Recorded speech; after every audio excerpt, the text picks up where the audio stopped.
bino bato koteka mbila boni kuna sango bolobaki biso tozana ba visa te tokende te tokobeta te siko ba oyo bazake wana baza batu te siko mbila o bino bano tekela bato kuna na France sango yango boni esili te eza to eza na te po bino le boteka mafuta mbila bo contrat bo signé makelele kana matoyi na biso boteka mbila na bino nano botika biso to sepelisa bato bavie bailo kato bavie quadra musique ezo na place nango samedi za fête ya musique congolaise parce que bato bayebi koyemba ngo nde siko bakobeta ngo eza ba makelele na bino boya kotira ngo bato te bamanzanza wana te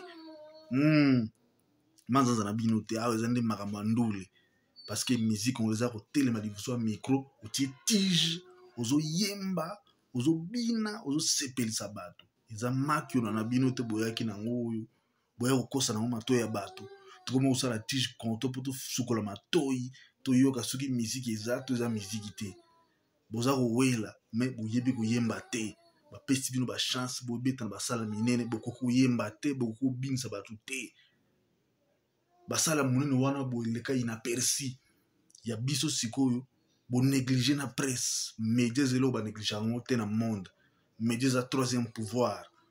mais siko bino lokwa boza bato bomesana makambo mabe na mboka bokomi ofinga na bamédia bonéglige bato ya média bozwi bato ya kofinga bokenda na bango siko biso sikoyo presse wana bonégligeaki bakomprendre kino biso tozalaka vrai tolokosaka te toza bato ya kofinga te bato ya makiona te basaligné derrière biso mpo basepelisa bato mpo bapesa communication bacommunike tosala communion tosala eloko ezanga siko bino bozoyoka motema mpasi zuwa bokomi ofinga bango biso totunaki bino te bokotala bomema bamato mafinga ya biso erataka te biyokayoka etobolaka se te pa ya bolingo nalamuki napongi nakuti na miso na ngai etondi mpizoli souffrance enyongi nzoto emelinga mpema mpo moto asekirizaka nga ake na ye atiki nga ta na esengo ata mawa te bolingo nalonaki nakomi obuka liwa siko bino siko bokomi kobuka siko milelo mpo botiaki lolendo kofinga bamakambo mabe mabe bolotaki na nzoto boloba susu ti siko bokomi obanga bokomi oluka actualité bokomi oluka kofuye na bambassade mpo boyeba